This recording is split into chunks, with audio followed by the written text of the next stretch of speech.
മനുഷ്യനെ അന്നും ഇന്നും ഭയപ്പെടുത്തുന്ന ഒരു കാര്യമാണ് മരണം.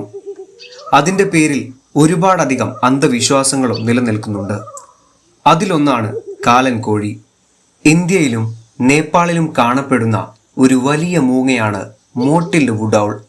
ഉണങ്ങിയ മുൾക്കാടുകളോടും കൃഷിയിടങ്ങളോടും ചേർന്നുള്ള തോട്ടങ്ങളിലും നേർത്ത ഇലപൊഴിയും വനങ്ങളിലുമാണ് ഇവയെ കാണപ്പെടുന്നത്. വളരെ ഉച്ചത്തിൽ, പലപ്പോഴും 1-2 കിലോമീറ്റർ ദൂരത്തേക്ക് കേൾക്കാൻ കഴിയുന്നത്ര ഉച്ചത്തിൽ ഈ പക്ഷി ശബ്ദമുണ്ടാക്കും. ഇതിൻ്റെ ശബ്ദം സന്ധ്യയ്ക്കും രാവേറെ ചെല്ലുന്നവരെയും ധാരാളം കേൾക്കാം. പുലർച്ചയ്ക്ക് അപൂർവമായി കേൾക്കാറുള്ളൂ. ഒരു പക്ഷിയുടെ വിളിക്ക് ദൂരെ നിന്നും മറ്റൊരു പക്ഷി, അതായത് ഒരു പക്ഷേ ഇവരുടെ ഇണ തന്നെ, മറുവിളി കൊടുക്കുന്നതും കേൾക്കാം. മൂങ്ങ വർഗ്ഗക്കാരുടെ ശബ്ദം മനുഷ്യർക്കെന്നും അരോചകമാണ്. ഇക്കൂട്ടത്തിൽ വളരെ ഭയപ്പെടുത്തുന്നതാണ് കാലൻ കോഴിയുടേത്. മരണത്തോടാണ് ഇവയെ സങ്കല്പിക്കുന്നത്. മരണത്തിന്റെ ദേവനായ കാലൻ വരുന്നതിന്റെ മുന്നറിയിപ്പായി ഈ ശബ്ദത്തെ കരുതുന്നതിനാൽ ഈ മൂങ്ങയ്ക്ക് കാലൻ കോഴി എന്ന പേര് വന്നു.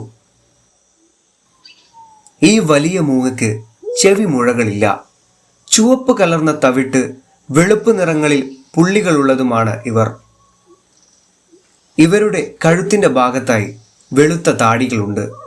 കൺപോളകൾ ആരെയും ഭയപ്പെടുത്തുന്ന ചുവപ്പ് നിറമാണ്. ഐറിസ് ഇരുണ്ട തവിട്ട് നിറവും വാൽ തവിട്ട് നിറത്തിലും കറുപ്പിലും ആയി കാണപ്പെടുന്നു. കാടുകളിലാണ് ഇവ കൂടുതലായും വസിക്കുന്നത്. പകൽ സമയത്ത് ഒളിച്ചു കഴിയാൻ ഇഷ്ടപ്പെടുന്ന ഇവ രാത്രിയാണ് ഇര തേടുന്നത്. കാലൻ കോഴിക്ക് ഇഷ്ടപ്പെട്ട ആഹാരം എലിവർഗത്തിൽപ്പെട്ട ജീവികളാണ്. ഓന്ത്, പല്ലി എന്നിവയെയും ഇവ ഭക്ഷിക്കും.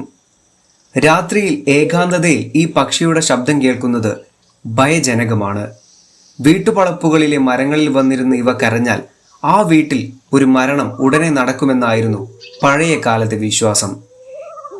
എന്നാൽ ഏതെങ്കിലും വീടിന് മുകളിൽ വന്നിരുന്ന് കരഞ്ഞാൽ ആ വീട്ടിൽ സർവ്വ സൗഭാഗ്യം വന്നു ചേരും എന്നൊരു വിശ്വാസവുമുണ്ട്. വ്യാധി പീഡകളിൽ കുടുങ്ങിക്കിടക്കുന്നവരുടെ വീടുകളിൽ ഇവ വന്നിരുന്ന് ശബ്ദിക്കുമ്പോൾ വീട്ടിലുള്ളവരെല്ലാം കാലനെ അകറ്റി നിർത്താൻ ഉറക്കെ നാമം ജപിക്കുവാൻ തുടങ്ങിയിരുന്നു. ഈ പക്ഷി ഇന്ന് കേരളത്തിലെ നാട്ടിൻപുറങ്ങളിൽ എല്ലാ സ്ഥലങ്ങളിലുമുണ്ട്. പുരുഷൻ 1-2 തവണ വിളിക്കുമ്പോൾ തുടർന്ന് അതിനുള്ള മറുപടിയായി ചെറുതും വിറയലുമില്ലാത്ത പതിപ്പായിട്ടാണ് സ്ത്രീയുടെ മറുപടി. നവംബറിൽ ഇവ പ്രജനനം ആരംഭിക്കുമ്പോൾ വിളി കൂടുതലാണ്. ഫെബ്രുവരി മുതൽ ഏപ്രിൽ വരെയാണ് മിക്ക കൂടുകളും കാണപ്പെടുന്നത്. മരത്തിന്റെ പൊത്തുകളിൽ തന്നെയാണ് ഇവർ കൂടുണ്ടാക്കുന്നത്. 2-3 വെളുത്ത മുട്ടകൾ ഇവർ ഇടുന്നു. 41 മുതൽ 48 സെന്റിമീറ്റർ നീളവും 33 മുതൽ 37 സെന്റിമീറ്റർ വരെ ചിറകളവുമുണ്ട്. 700 മുതൽ 800 ഗ്രാമാണ് ഇവരുടെ ഭാരം. ആണിനേക്കാൾ വലുത് പെൺകാലൻ കോഴികളാണ്. മൂങ്ങകളിൽ ഏറ്റവും കൂടുതൽ സെക്ഷൽ ഡൈമോർഫിസം കാണിക്കുന്ന ഒരു ജീവിയാണ് കാലൻ കോഴി. കാലൻ കോഴിയെപ്പറ്റി നിങ്ങൾക്കറിയുന്ന അനുഭവങ്ങളും കഥകളും കമന്റിൽ എഴുതുക. ഈ വീഡിയോ ഇഷ്ടപ്പെട്ടാൽ ലൈക്ക് ചെയ്ത് ചാനൽ സബ്സ്ക്രൈബ് ചെയ്യുക. മറ്റ് വീഡിയോകൾക്കായി കാത്തിരിക്കുക. Thank you.